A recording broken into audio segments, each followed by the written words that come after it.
Mr. Session, at the moment, Croatia's external debt runs up to 46.5 million euros, which is almost 100% of the GDP.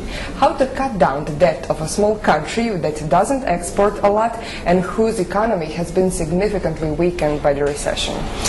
First, you have to recognize how much money you have, and you cannot live with, except you have to live within your means. You've got to do that even in tough times. You cannot just borrow from the future. Borrowing has cost. It will be paid sooner or later. When you reach to the future and you borrow money and spend it today, you've left a burden that your nation will have to carry in the future. And the larger that burden gets, the harder it is for the nation to survive. So everything has to be on the table. You've got to look at every single expenditure. You try to make your government as productive as possible. Every dollar the government gets should produce something that benefits the people. And creating productivity in the government, lean government that does more is better than a fat government that does little. In Croatia, 35% of Croatian state budget is spent on salaries, pensions and social transfers, whereas the state budget deficit has reached rather high 5% of GDP. How to cut down the administration expenses and stay on power?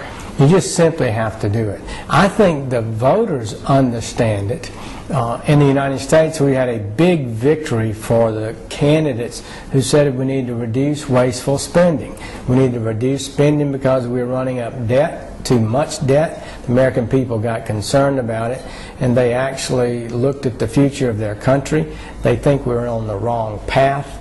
We're spending too much, and they just demanded that we reduce spending. I visited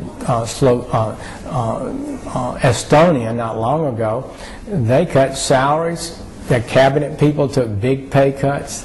The state employees took pay cuts because they felt they didn't have the money and they had no other choice. And we in the United States have not taken that big a step yet. But we're going to have to consider things like that, and you will here if you don't have the money. When you don't have the money, you have to make tough choices just like you do in your family.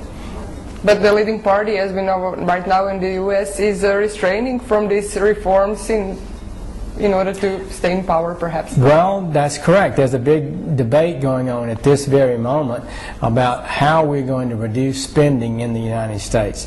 Over half of our spending is pensions, medical care for the poor and medical care for the elderly.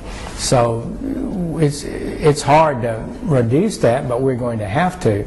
But primarily, we've seen some big increases in what we call discretionary spending. That's salaries and aid programs and government programs.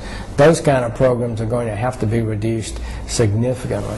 I was going to ask you, so USA's public spending is limited by fiscal responsibility law.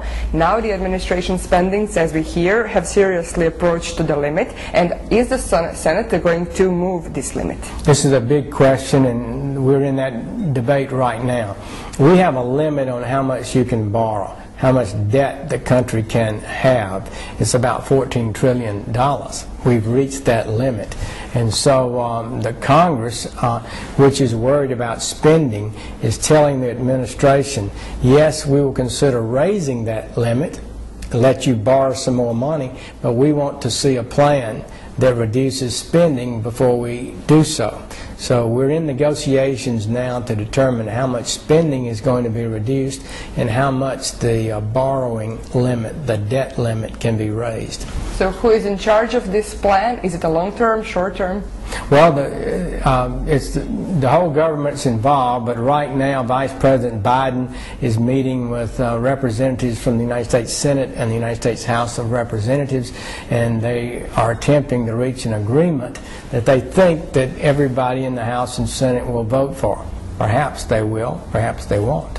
But they are meeting right now to try to reach an agreement that can be proposed to the Congress that would reduce spending and also have some increase in the debt limit. But polls show the American people are so unhappy with the spending levels in the United States. They don't want the debt limit raised.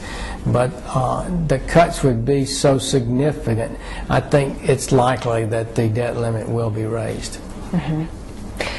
In Croatia, in general, due to a small percentage of working population, each month the state administration has to dip into the budget to cover the pension expenses. With a weakened economy and high unemployment, how to resolve the issue of pensions? You can't do everything. And if you don't have the money to pay for it, then you've got to look for ways to reduce cost in every way possible. Pensions normally don't require huge reductions. Small reductions can make a big difference in the long term. More efficiencies, eliminating waste and abuse in the pension programs can help make a difference. But you've got to be extremely determined to go through every single expenditure within a pensions program even, because no money can be wasted at a time when your income does not meet what you expect to expend. And again, a major study has been done that when your debt to GDP is at 100%, actually above 90%, your economy does not grow as much. Indeed, the Rogoff-Reinhardt study that's been widely praised of nations all over the world have found that when your debt to GDP exceeds 90%, and you have that here and we have it in the United States now, that slows your economic growth by 1%. Our first quarter, we had 1.8% growth. If that study is accurate, we would have had 2.8% growth. That's a lot of difference. In the United States, growth of 1% means that 1 million more people will go to work, will get a job than not. So growth creates jobs. So in a country like Croatia, you've got to be looking at ways to attract investment, to create jobs. Jobs create tax revenue for the government, they create growth in the government, and create the kind of wealth that will eventually allow you to expand your pensions and other benefits. And my last question, when it comes to administration cost reduction, how to implement the reform of public administration while Croatian private sector cannot absorb this overflow from the public sector? Well, I've given a lot of thought to that. Some people say that you can't cut spending because that will make the economy slow down. But when you have as much debt as we have in the United States, and I think you have here, you simply have to make tough choices. You can no longer borrow. The borrowing hurts you more than reducing spending. And a number of studies have shown that countries who reduce government spending have more growth and more prosperity in the long run than governments who raise taxes or continue to borrow money. So you have to, just like your home, just like your family. If you're in debt, you can't pull out the credit card and borrow more money and think that's going to get you by today. You have to make changes in the way you do business. And I think that's the reality of every nation in the world. In fact, I'm a bit worried that throughout the entire world, we have many, many nations that are way above where they should be in debt. And this debt could create an economic crisis, could spread throughout the world.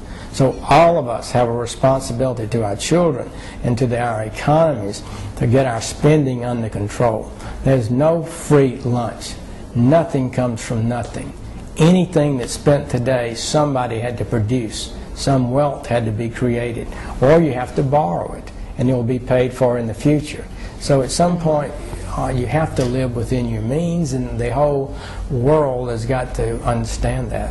Do you think right now for Croatia is a good time to maybe use to borrow money from, for instance, IMF or? Well, IMF can provide money under certain circumstances at lower interest rates.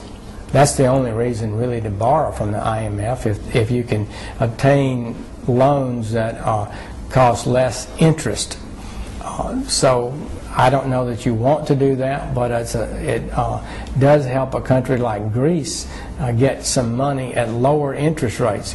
The interest Greece has to pay on their debt is surging. And the reason is people are afraid if you loan Greece money, you won't get paid back. And they want more interest because of the greater risk in loaning to Greece rather than loaning to Germany, for example. Yes. So I think this is a frightening time. It's a real reality check for us. As I said, you have to live within your means. Sooner or later, it will catch up with you. Senator Sanchez, thank you.